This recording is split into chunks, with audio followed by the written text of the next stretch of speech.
Good morning class. आज हम class 9th में बस ऑलमोस्ट कंप्लीशन पे हैं चैप्टर के। तो हमने कल इवेपोरेशन के बारे में पढ़ लिया था, है ना। तो इवेपोरेशन से रिलेटेड क्वेश्चंस हैं वो आ गए हैं उसके साथ में इन टेक्स्ट क्वेश्चंस।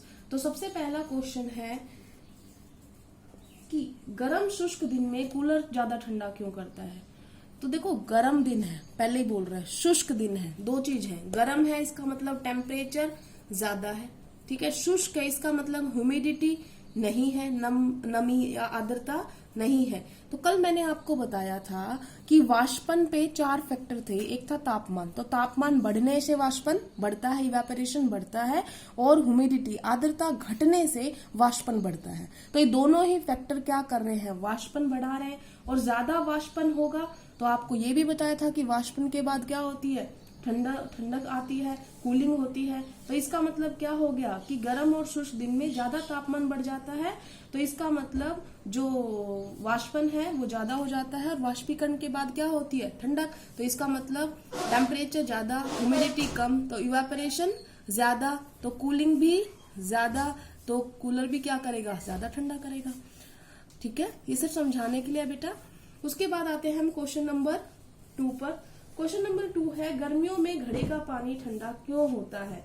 तो मैंने ये कल ही बता दिया था आपको कि मटके में छोटे छोटे छेद होते हैं, पानी वहां तक जाता है, और फिर वाष्पन होने के कारण वो जो सतह हो जाती है मटके की वो ठंडी हो जाती है। इस वजह से पानी भी जो रहता है उधर ठंडा हो जाता है। तो इसका मतलब घड़े में जो छोटे छेद होते हैं वहां से जो रिसता है पानी, और फिर उससे जो वाष्पन बढ़ता है उसी से ठंडक होती है। तो ये क्वेश्चन भी वाष्पन से था, ये भी हो गया है।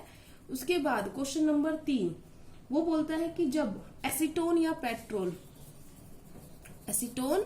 पेट्रोल को हम हथेली पर डालते हैं तो क्यों ठंडा हो जाता है। तो क्या होता है बेटा कि एसीटोन और पेट्रोल जो है, जैसे मान लो हमने अपने यहाँ पर डाले, तो अब यहाँ पर जो लिक्विड है वो हमारे हाथ से ऊष्मा लेके और खुद तो चला जाता है, अपने वाष्प में बदल गया, वाष्पन हो गया। और वाष्पन के बाद क्या होती है, ठंडक। या आप ये समझ लो, इससे ऊर्जा लिए तो इसकी ऊर्जा कम हो गई, ठंडक हो गई, ठीक है ना। तो इस वजह से एसीटोन और पेट्रोल जब हम डालते हैं तो वाष्पन के कारण वो एनर्जी, जो ऊर्जा है, वो हमसे लेके जाता है हथेली से, इस वजह से वो ठंडी पड़ जाती है। कप की अपेक्षा प्लेट में, ये वाला क्वेश्चन तो पहले ही करवा दिया था आपको कि आपको कप में दिया है एक, ठीक है ना, और एक थाली में दिया है, कौन सा वाला ज्यादा जल्दी हो जाएगा। तो कप और प्लेट में कौन सा वाला जल्दी होगा, ठंडा, ये वाला, क्योंकि वाष्पन ज्यादा होगा। क्यों, क्योंकि सतही क्षेत्रफल ज्यादा है, सरफेस एरिया ज्यादा है, ठीक है। तो सतही क्षेत्रफल बढ़ने की वजह से वाष्पन ज्यादा होता है। गर्मियों में हमें किस तरह के कपड़े पहनने चाहिए। तो अब ये क्वेश्चन थोड़ा सा दिमाग वाला है, सोच के देखो। अगर हम गर्मी में ऐसा कपड़ा पहनते हैं, फॉर एग्जाम्पल ये जो हमारी स्किन है, हमने गर्मी में अगर ऐसा कपड़ा पहना कि, क्योंकि गर्मियों में क्या आता है, हमारे बॉडी में पसीना आता है, तो अब मान लो सिल्क पहन लिया, तो सिल्क में तो क्या होता है कि वो जो एक लेयर सी बना देती है और बाहर नहीं जाने देती उसको।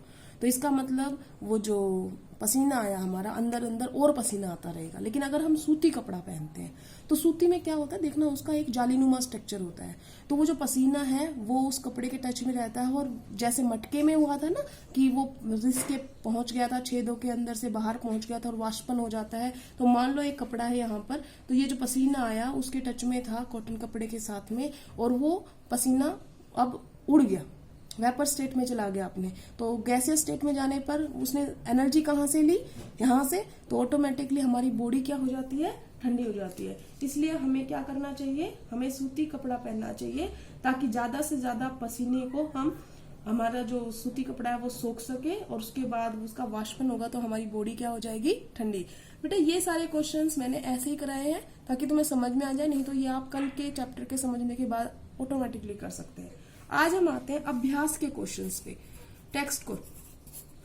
तो पहला क्वेश्चन टेक्स्ट का है कि आपने बताना है कि तापमान को की सेल्सियस इकाई में परिवर्तित करना है। पहला है 300 केल्विन दिया हुआ है, इसको आपने बदलना है सेल्सियस में। तो आपको फॉर्मूला पता ही है ना। तो आप सेल्सियस निकालने के लिए क्या करेंगे, टेम्परेचर को इधर है उसमें से क्या माइनस कर देंगे, 273। तो इसमें से 273 माइनस करोगे तो बताओ कितना आएगा, 300 में से 273 माइनस किया तो 27 डिग्री सेल्सियस। उसके बाद दूसरा क्वेश्चन है 573 केल्विन को भी सेल्सियस में बदलना है। तो अब तो आपके पास फॉर्मूला आ गया। क्या करना है आपने, 573 में 273 घटा देंगे, हमारे पास कितना आ जाएगा 300 डिग्री सेल्सियस। हो गया पहला क्वेश्चन। उसके बाद दूसरा क्वेश्चन है निम्नलिखित तापमान को केल्विन इकाई में परिवर्तित कीजिए। पहला है 25 डिग्री सेल्सियस को केल्विन में बदलो। तो केल्विन का तो फॉर्मूला सीधा है, उसमें जोड़ दो ये।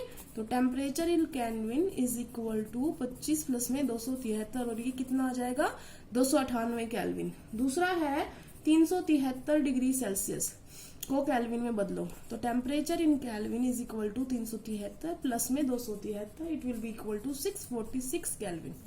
ठीक है। उसके बाद आते हैं हम तीसरे क्वेश्चन पे, और तीसरा क्वेश्चन है नैफ्थलीन को रखा रहने देने पर यह समय के साथ कुछ भी ठोस पदार्थ छोड़े बिना अदृश्य हो जाता है। ये तो मैंने आपको समझाया भी था। नैफ्थलीन जो होता है बेटा, हिंदी में भी नैफ्थलीन ही बोलते हैं। आप ये मत समझना कि कपूर बोल दोगे आप, नहीं, कपूर कैम्फर को बोलते हैं, नैफ्थलीन ही होता है हिंदी में भी इंग्लिश में भी। तो नैफ्थलीन क्या होता है, एक सब्लिमेट है। इसका मतलब ऊर्ध्वपातन दिखाने वाला। और तो सब्लिमेशन क्या था याद करो, सब्लिमेशन वो प्रोसेस थी जिसमें सॉलिड डायरेक्ट गैसियस स्टेट में जाता था, लिक्विड में नहीं आता था। तो आपने क्या बताना है कि नैफ्थलीन एक ऊर्ध्वपातन दिखाने वाला पदार्थ है जो सीधा सॉलिड से गैस में जाता है, इस वजह से वो कभी भी द्रव अवस्था में नहीं दिखता। ठीक है ना। तो अदृश्य का मतलब क्यों अदृश्य हो गया, क्योंकि वो अपने गैसेस फॉर्म में चला गया। उसके बाद इसी का दूसरा पार्ट है बेटा, ये पार्ट था। तीसरे का बी पार्ट है, हमें इत्र की गंध बहुत दूर बैठे हुए भी पहुंच जाती है। तो इसका मतलब क्या होता है, इत्र की सुगंध क्यों आती है, मैंने आपको बताया था। कोई भी पदार्थ होता है उसमें कण होते हैं, और कण गतिशील होते हैं।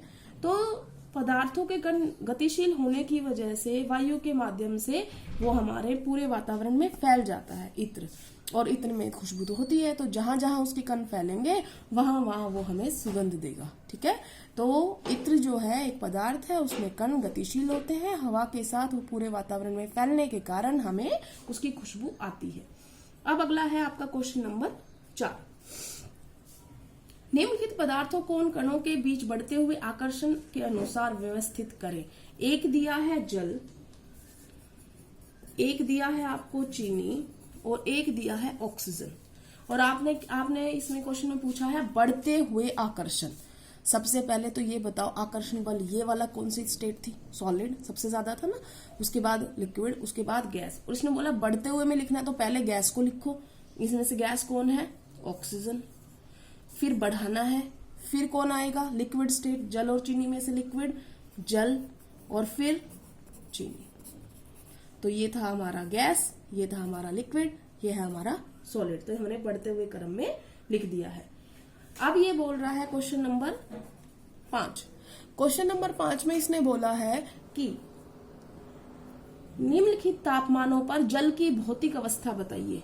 25 डिग्री सेल्सियस पे हमारा नॉर्मल जो रूम टेम्परेचर होता है, हमारा जो अभी टेम्परेचर होगा 25 के करीब होगा। तो अभी पानी तो पानी ही रहता है ना, है ना। तो इसका मतलब ये कौन सी स्टेट में है, लिक्विड स्टेट में है।